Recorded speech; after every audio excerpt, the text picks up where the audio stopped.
First of all ಎಲ್ಲರಿಗೂ ನಾನು comedy Kiladi season 4 ಕಲಾವಿದ ಪ್ರತಾಪ್ ದಾವಣಗೆರೆ ಹುಡುಗ. ರಾಕೇಶ್ ಪೂಜಾರಿ ಅಣ್ಣನ ಬಗ್ಗೆ ಹೇಳಬೇಕಂದ್ರೆ ತುಂಬ ನೋವಾಗ್ತಿದೆ. ಯಾಕಂತಂದರೆ ಹೆಂಗೆ ಮಾತಾಡ್ಬೇಕೋ ಗೊತ್ತಾಗ್ತಾ ಇಲ್ಲ. ಬೆಳಗ್ಗೆ ಎದ್ದ ಕೂಡಲೇ ನಾನು ಫಸ್ಟ್ ನೋಡಿದ್ದೆ ಇನ್ಸ್ಟಾದಲ್ಲಿ ರಾಕೇಶ್ ಬ್ರೋ ಈಗ ಇಲ್ಲ ಅಂತ ಅಂದರು. ನನಗೆ ಬೆವರಾಗಿ ಮೈಯೆಲ್ಲ ಶೇಕ್ ಆಗಕ್ಕೆ ಸ್ಟಾರ್ಟ್ ಆಗ್ಬಿಡ್ತು. ರಾಕೇಶ್ ಅಣ್ಣ ಇಲ್ವಾ ಈಗ, ಏನಾಗ್ಬಿಡ್ತಪ್ಪ ಅಂತ ನನ್ನ ಟೀಮ್ನವರಿಗೆಲ್ಲ ಫೋನ್ ಮಾಡಿದೆ, ಮೆಸೇಜ್ ಹಾಕಿದೆ. ಹೀಗಾಯಿತು, ಏನೋ ಹಾರ್ಟ್ ಅಟ್ಯಾಕ್ ಆಗಿ ತಲೆ ಸುತ್ತು ಲೋ ಬಿ ಪಿ ಆಗಿ ಬಿದ್ದರಂತೆ. ಅದು ಅವ್ರ ಫ್ರೆಂಡ್ ಫಂಕ್ಷನಿಗೆ ಒಂದು ಏನದು ಮದುವೆ ಇವೆಂಟಿಗೇನೋ ಹೋಗಿದ್ರಂತೆ, ಮೆಹಂದಿ ಕಾರ್ಯಕ್ರಮಕ್ಕೆ. ಅಲ್ಲಿ ಹೋದಾಗ ಕುಸ್ತು ಬಿದ್ದರು ಅಂತ ಹೇಳಿದರು. ಹಾಗೆ ನನ್ನ ಕಡೆ ಟೀಮ್ಗಳು ನನ್ನ ಸೀಸನ್ 4 ಯಾರ್ಯಾರು ಮಾಡಿದ್ರಲ್ಲ ಅವರಿಗೆಲ್ಲ ಕಾಲ್ ಮಾಡಿದಾಗ ಕಣೋ ಹ್ಞೂ ಕಣೋ ಅಂದರು. ಹಾಗೆ ನಮ್ಮ ಮನೋಣ ಆಗಿರ್ಬೋದು, ಕುಲದಲ್ಲಿ ಕೀಳೋದು ಮನೋಣ ಮೆಸೇಜ್ ಹಾಕಿದೆ, ಅವ್ರಿಗೆಲ್ಲನೂ ಹಾಕಿದೆ. ಹೌದು ಅಂತ ಅಂದರು. ಏನೋ ನಂಬೋಕ್ಕಾಗ್ತಿಲ್ಲ, ತುಂಬ ಬೇಜಾರಾಗ್ತಾಯಿದೆ. ಏನು ಮಾತಾಡ್ಬೇಕಂತ ದೇವ್ರನಿಗೆ ಗೊತ್ತಿಲ್ಲ. ತುಂಬ ಅಂದರೆ ತುಂಬ ಬೇಜಾರಾಗ್ತಿದೆ. ಆ ಮನುಷ್ಯ ಹೇಗಂತಂದರೆ ನಮಗೆ ಸೀಸನ್ 4 ಕಂಟೆಂಟೆಸ್ಟ್ ಅವರು ಕಲಾವಿದರು. ನಾವು ಸೀಸನ್ 4 ನಾವು ಸೀಸನ್ 4 ಸೀಸನ್ 3 ಅವರು.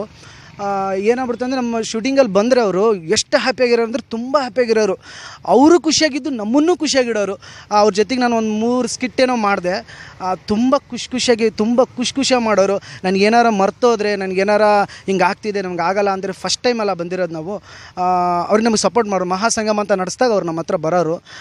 ಅದೇನೋ ಗೊತ್ತಿಲ್ಲ, ಕಾಂತಾರ 2 ಒಳಗೆ ತುಂಬ ಈಗ ಹೆಸರು ಮಾಡಬೇಕಂತ ಪ್ಯಾನ್ ಇಂಡಿಯಾ ಮೂವಿ, ಅದ್ರ ತುಂಬ ಡೆಡಿಕೇಶನ್ ಮಾಡಿ ಮಾಡ್ತಿದ್ರಂತೆ ಕಾಂತಾರ 2 ಒಳಗೆ. ತುಂಬ ಶೂಟಿಂಗ್ ಪ್ರೆಷರ್ ಇತ್ತು, ಏನೋ ಗೊತ್ತಿಲ್ಲ. ಮತ್ತು ಆರೋಗ್ಯ ವಿಚಾರ ಏನೋ ಗೊತ್ತಿಲ್ಲ, ಏನೋ ಸುಸ್ತಾಗ್ತಿದ್ದು ಅಂತ ನಾನು ಟಿ ವಿ ನ್ಯೂಸ್ಗಳಲ್ಲೆಲ್ಲ ಹೇಳ್ತಿರೋದು ನೋಡಿದೆ. ಯಾಕಂದರೆ ನಾನೀಗ ರೀಸೆಂಟಾಗಿ ಅಣ್ಣನ ಭೇಟಿ ಆಗಿಲ್ಲ. ನಾವು ಸೀಸನ್ 4 ಭೇಟಿಯಾಗಿದ್ದು, ಆಮೇಲೆ ರೀಸೆಂಟಾಗಿ ಭೇಟಿ ಆಗಿಲ್ಲ.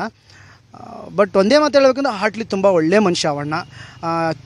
ಚಿಕ್ಕವರಾಗಿರೋರು, ದೊಡ್ಡವರಾಗಿರೋರು ಸುಮ್ಮನೆ ಕುಂದಿರ್ತಿದ್ದಿಲ್ಲ. ಸೆಟ್ಟಲ್ಲಾಗಿರ್ಬೋದು, ಮೀನ್ಸ್ ಪ್ರಾಕ್ಟೀಸ್ ಮಾಡೋ ಟೈಮಲ್ಲಾಗಿರ್ಬೋದು, ಎಲ್ಲ ಟೈಮಲ್ಲಿ ಹೇಗೆ ಅಂತಂದ್ರೆ ಚಿಕ್ಕ ಮಗು ಥರ ಅಂದರೆ ಚಿಕ್ಕ ಮಗು ಥರ ಇರೋರು. ನಗಿಸ್ತಾ, ಅವ್ರ ಟೀಮ್ನ ನಗಿಸ್ತಾ, ನಮ್ಮನ್ನೂ ನಗಿಸ್ತಾ, ತುಂಬ ನಗಿಸ್ತಾ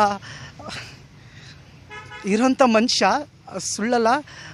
ಅವ್ರ ಜೊತೆಗೆ ನಾವು 3 ತಿಂಗಳು 4 ತಿಂಗಳು ಇದ್ದಿದ್ದು. ನಾನು ಮಾತ್ರ ಜಾಸ್ತಿ ಅವ್ರ ಜೊತೆ ನಾನು ಬೆರ್ತಿಲ್ಲ, ಶೂಟಿಂಗ್ ಸೆಟ್ಟಲ್ಲಿ ಮಾತ್ರ ಬೆರೀತಿದ್ದೆ. ಬಟ್ ಈಗ ಅವರಿಲ್ಲ ಅಂತಂದರೆ ನನ್ನ ದೇವ್ರನಿಗೂ ನೆನೆಸ್ಕೊಡೋಕ್ಕಾಗ್ತಾಯಿಲ್ಲ, ಅಷ್ಟು ಬೇಜಾರಾಗ್ತಿದೆ. ನಾನು ಹೋಗೋಣ ಅಂತ ಅಂದ್ಕೊಂಡು ನಮ್ಮ ಟೀಮವ್ರಿಗೆಲ್ಲ ಕೇಳಿದೆ. ಆಲ್ಮೋಸ್ಟ್ ನಾನಿರೋದು ದಾವಣಗೆರೆ, ಅವರಿರೋದು ಉಡುಪಿಲಿ. ಈಗ ನಾನು ಹೋಗೋಷ್ಟರಲ್ಲೆಲ್ಲ ಮುಗ್ದೋಗ್ಬಿಡುತ್ತೇನೋ, ನಾನು ನೋಡೋಕ್ಕಾಗಲ್ಲೇನೋ. ನಾನು ಮೀನ್ಸ್ ಫ್ರೀ ಮಾಡ್ಕೊಂಡು 100% ಅವ್ರ ಅಪ್ಪ ಅಮ್ಮನಾರ ನೋಡೋಕೆ ಹೋಗ್ತೀನಿ. ಅವ್ರ ತಂಗಿಯರಿದ್ದಾರೆ ಅಂತ ಅವ್ರು ನೋಡೋಕೆ ಹೋಗ್ತೀನಿ. ಬಟ್ ಒಂದೇ ಮಾತು ಹೇಳಬೇಕು, ತುಂಬ ಒಳ್ಳೆ ಕಲಾವಿದ, ತುಂಬ ಅದ್ಭುತವಾದ ವ್ಯಕ್ತಿ.